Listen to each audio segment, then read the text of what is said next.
is you're watching. True. You know, could be any time. We hope that you are well, that you are safe, that you're having fun, all those things. What have we got today?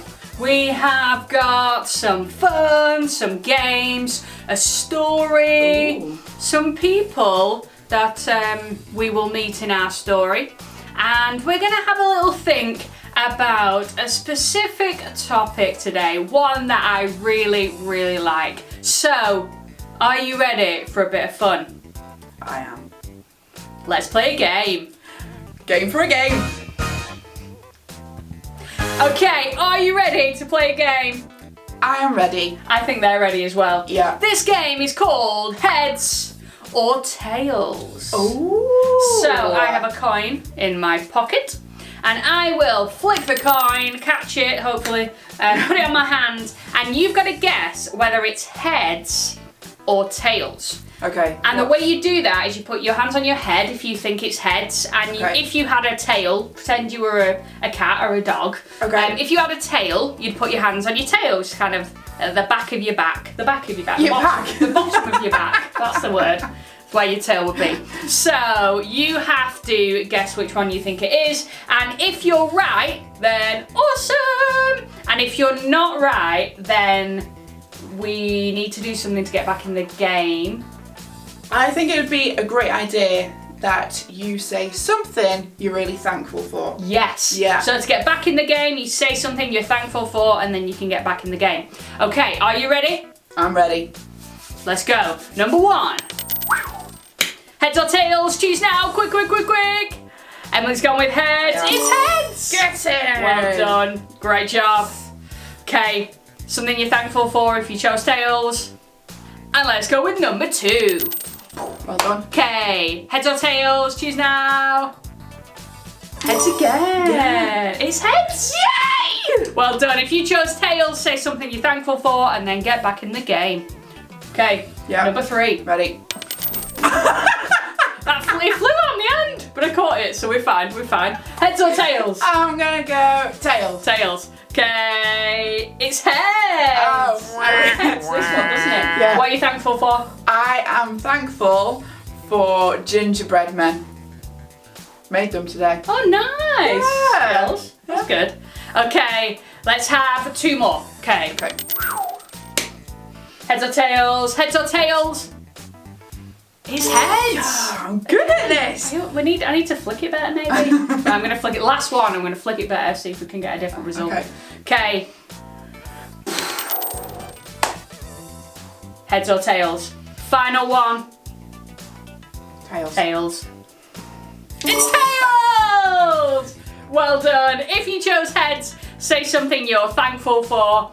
And that is the end of the game. So good job, everyone. Well done. You're awesome. What was that? Awesome. Love it.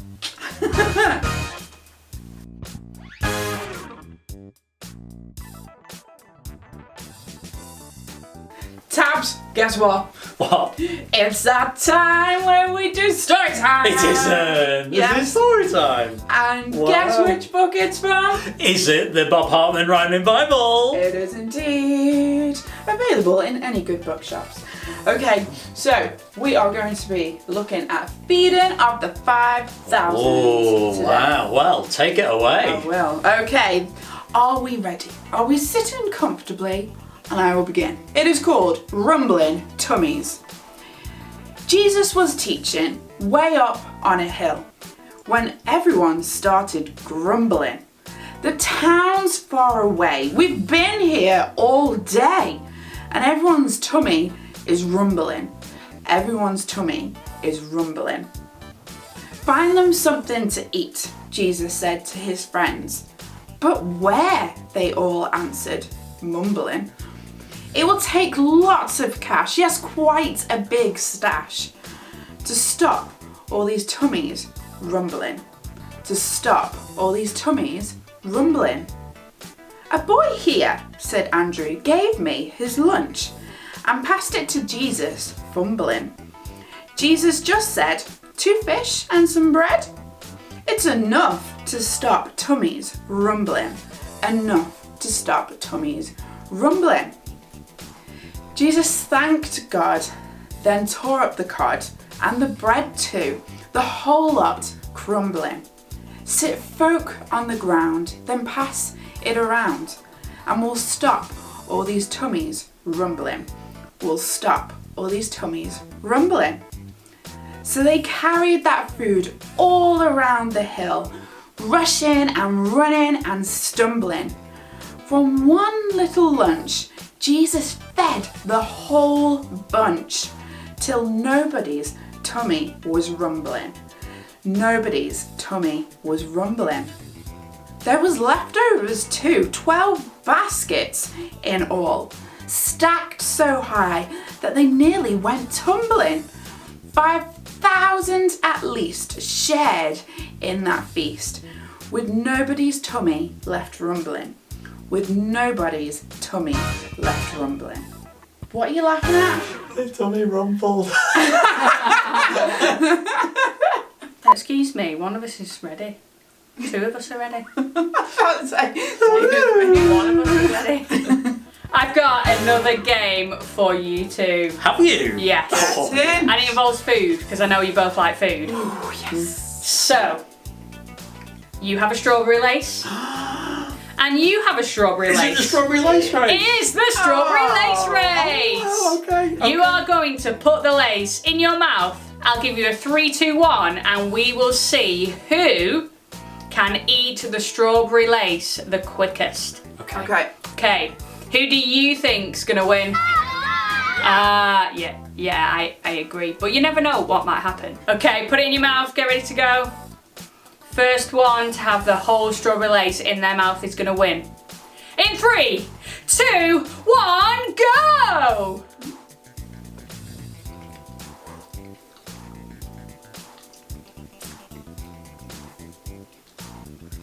And Tabz is the winner!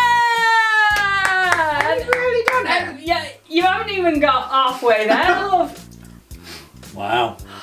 Dear, have you been practicing? Yeah. You do like I sweets? mean, no. I'm not, no. Well, wherever you are, let's give Tabz a big round of applause. Thank you, thank you. Oh, thank you.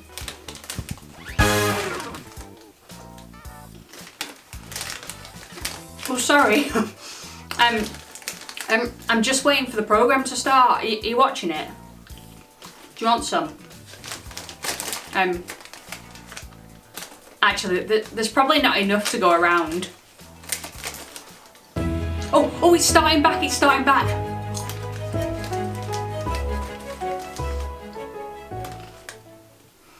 Hello everybody, I am Jenna, Generosity, and I am here welcoming you back to our Generosity Awards night for those who put generosity into action. We have many people that we've been awarding all night, and the next award is for a small boy who gave up his packed lunch so that other people could eat.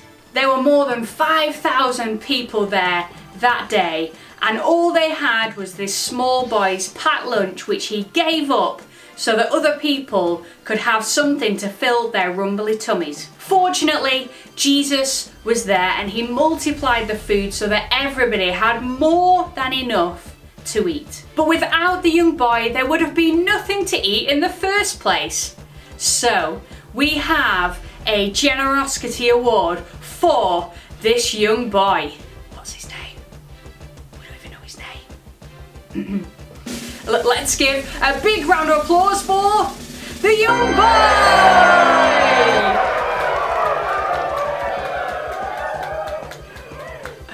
Is there anything that you'd like to say? Thanks very much. I guess I just saw that people needed some food and I had some, so I gave it to them. Well, what a touching story. Now let's hear it for the final time for the young boy. Thank you. And we'll be back after the break with more Generosity Awards. See you soon.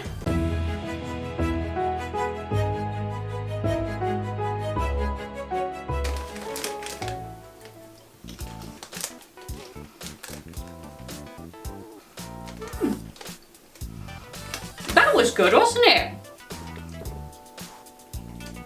I wonder, if you were going to give a generosity award, who would you give it to? There's a few people that spring to mind when I think about generosity. One person, she was one of my bridesmaids and she is amazing. Her name is Sue. And what's great about Sue is that she sees what people need and she helps them. She sees when people feel down and she cheers them up. She uses what she has to help other people, whether that's by using a skill, by doing something that she's great that she can share with other people, or whether it's buying them something or treating them to something or coming and surprising them with her lovely face. She is brilliant. And there's another couple that we are friends with, and when I was moving to Southport and me and Tabz were getting married, what was great was that I asked some friends to come and help me to move house. And I asked them to bring their car to my old house and bring all my stuff to our new house where we were going to live. And two of our friends are amazing. I asked for some help and they could have brought their car over, but instead they hired a big van to help me to move house. Now that was really generous and really loving and really helpful. And even this week, somebody was really generous to me. They sent me something that they had made themselves.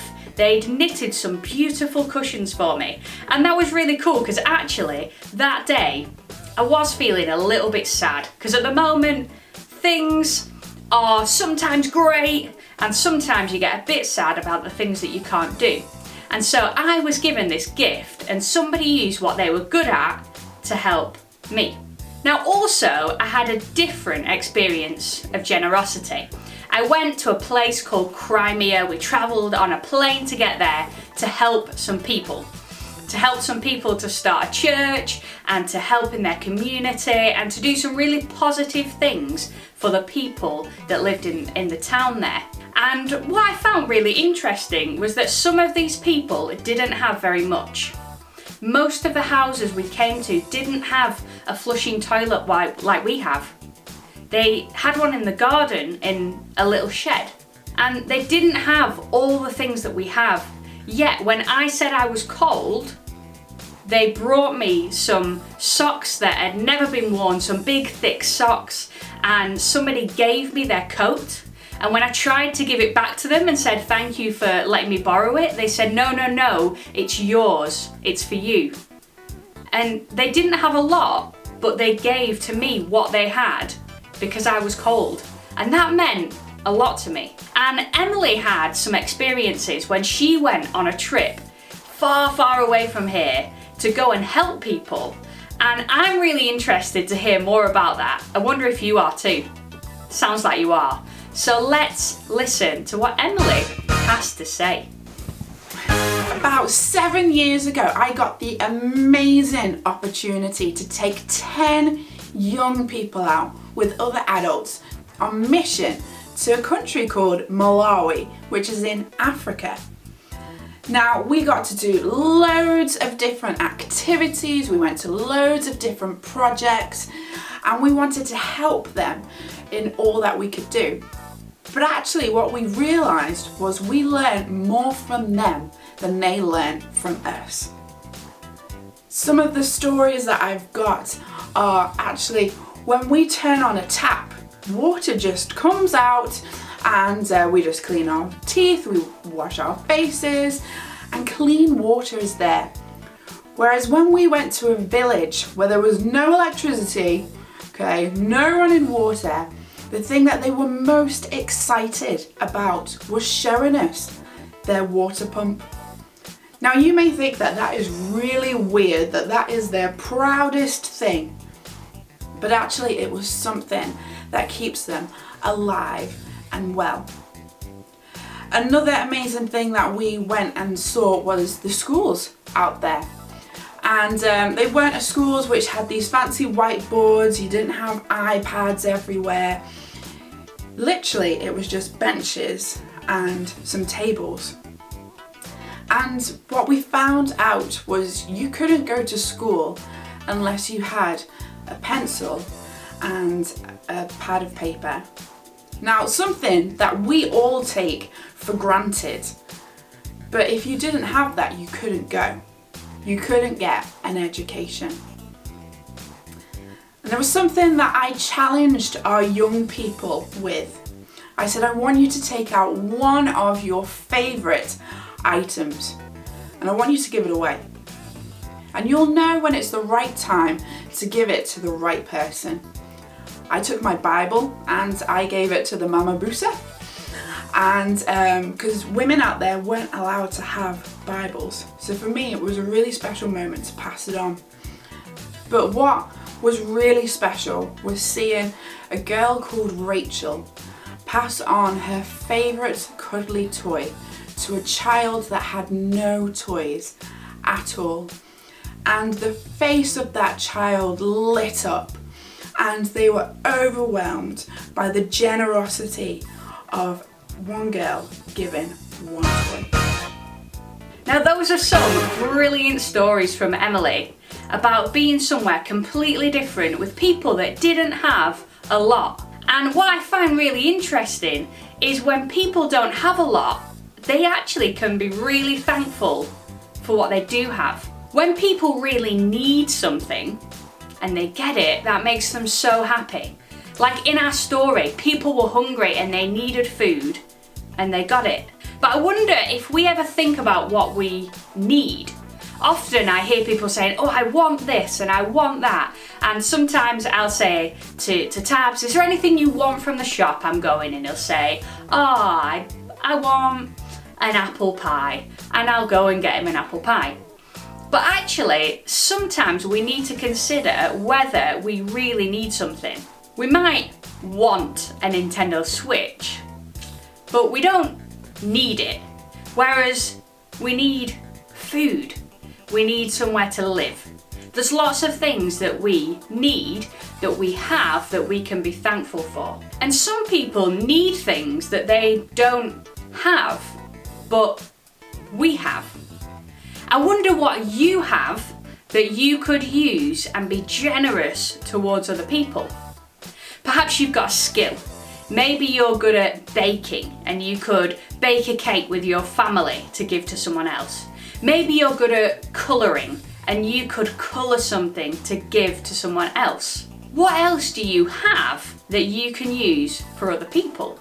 Perhaps you as a family could give something to a food bank for people at the moment that need food that don't have it. Or perhaps together you could see if the neighbours need any help with anything. There are things you could do as a family for other people that need it. So instead of just thinking about what we want, we can be thankful for what we have. So perhaps, as well as trying to do something for someone else, perhaps you could be thankful this week for what you have.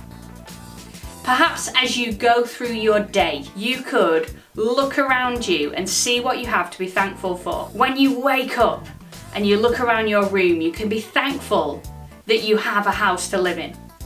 When you're brushing your teeth, you can be thankful that you can turn on a tap and water is right there. Perhaps as you're eating your food, you can be thankful that you have food. You can thank God for those things. As you're playing with your toys or going out for a walk with your family, whatever it is that you do today, I challenge you to be thankful for everything that you can. To find at least 10 things today that you can thank God for. Do you think you can do it? I think you can. Look around your day today and find 10 things that you can be thankful for whilst looking at what you have that you can share with others. Are you up for the challenge? Go and do it. We hope that you have had an amazing time with us, whether it's in the morning, the afternoon or the evening. True. Whenever. We'd love it when you join with us. But we hope that you have learned loads, that you have been challenged and how that you can live a generous life. And I hope that you've learned that Emily needs to practice strawberry lace race a little bit better. Tabz has got far too much time on his hands. He actually really doesn't. He I just know. really likes sweets. But we will see you very, very Yes, soon. we will. Okay, see ya. Bye.